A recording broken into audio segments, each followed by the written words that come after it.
Hey guys, it's me, your art teacher friend. This is a video for other art teachers or anybody who is working with burlap. Thank you to Dick Blick for sponsoring our professional development in our district. And I am prepping materials for that, for professional development. This right here is burlap, and I've already measured with a yardstick. I actually have two videos on this. One of them, I cut the video short on accident. I meant to push pause and I pushed stop. So I went ahead and measured this with the yardstick. It's at the 36 over here, plus an additional 10 inches over here for a total of 46 inches. And then right in the middle, what I'm doing on this burlap, because the burlap is woven, it's a woven material, I can pull out these threads right here. Okay, I don't know if these are the warp threads or the weft threads. I did not see this woven.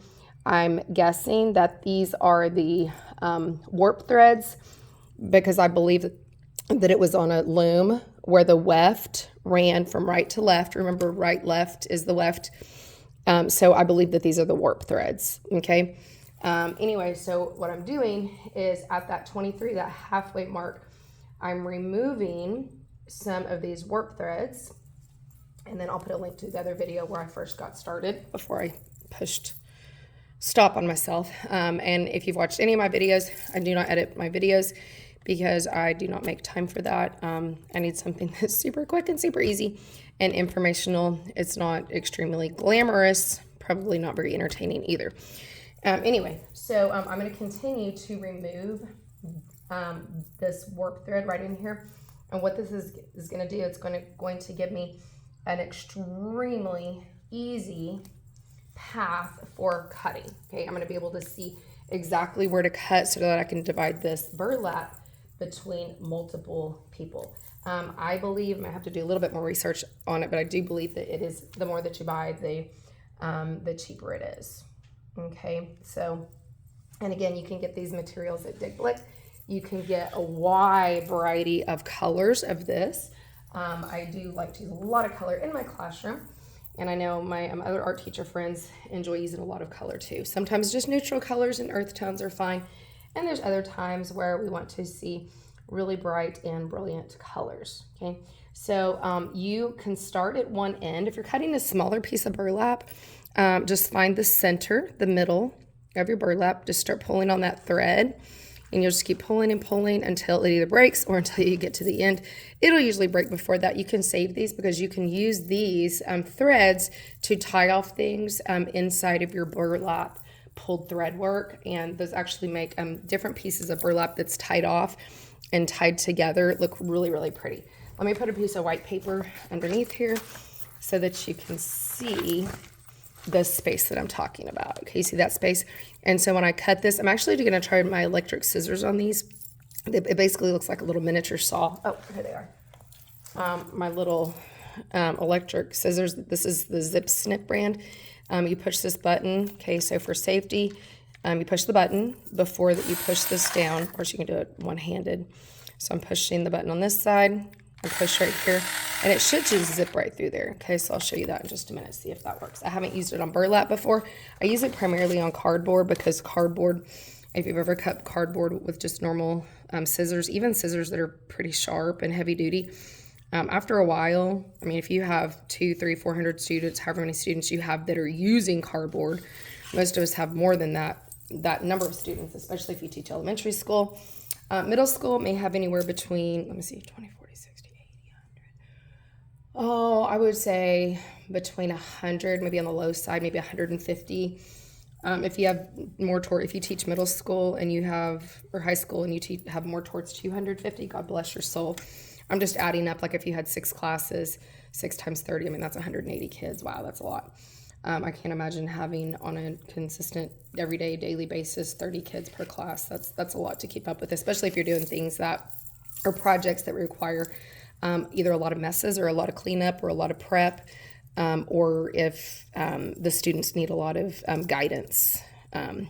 Anyway, so I'm going to continue to work on this until I have a nice even space, a nice path, nice straight path for me to cut this burlap. Okay, so you should be able to see that path right there all the way down. Okay, that path right there. So I'm going to go ahead and use, I have not done this before. I'm going to go ahead and use my electric scissors and see how well it cuts. Let me see if y'all can, yeah, y'all can see that. Okay.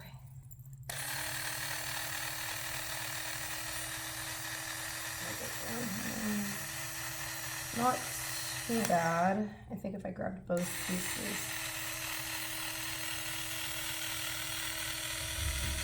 Yeah, it's actually not too bad.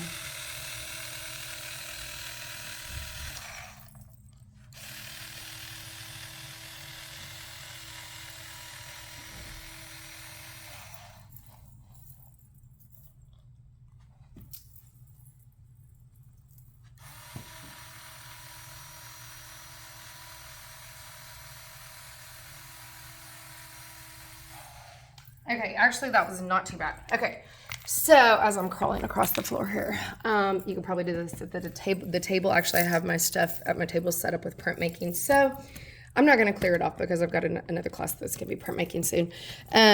Anyway, so actually that was not too bad using these electric scissors. I mean, so much better than, you know, using regular scissors. If you have ergonomic scissors or scissors that you can do this with it, just go up and down. They have a spring in it. I think mine are at home right now. But anyway, those wouldn't be too bad. But this right here, I mean, you know, just steadily going down.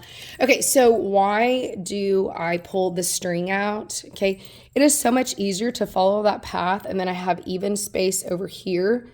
And I have even space over here. And then basically, I feel like it's a better use of your materials. Your students, or if you're prepping for professional development, your students and the staff teachers, they are getting the same amount. It's just more consistent for materials, for productivity. It's just, I mean, hey, everybody in the classroom gets the, you know, same amount to start with, and then what you choose to do with it after that. Don't worry so much like if you have these on the edges, and I actually will go ahead and in preparation for doing any kind of burlap pulled thread work, I'll just go ahead and pull these off. The students are going to do that anyway, but if you go ahead and do that, and then I used to put tape along the edge right there. I would not recommend doing that now, because when you take the tape off, more burlap is just going to come off.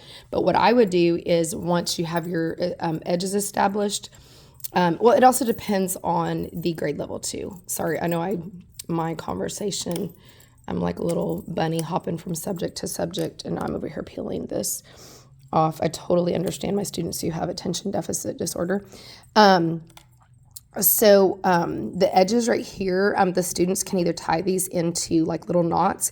You really need probably about that much, like what would that be, like 2.5 inches, 3 inches, to tie them into knots so that you can get your hand around the knot. Otherwise, what I would do is I would just lay these out all over the tables at the end of the day, put some Elmer's glue along the edge, just follow a thread line, put glue up, and then it's just going to soak into the fabric. It's just going to stay. And then the next day when you come in, the glue should be dry, and then this will no longer fray. Okay, this right here, the edging of this will not peel off. So why does this come undone like this? Because it's woven. It's not knitted together. It's not felted together. It's not one solid piece. These are individual threads, okay? And that's just part of the nature of the artwork. It has a lot of texture. Yeah, it is kind of fun and satisfying to peel off. Anyway, so I'm going to continue to work on, I'm going to measure this right here. I'm going to divide it in half so I have enough materials. You can also, I mean, you don't have to divide it in half.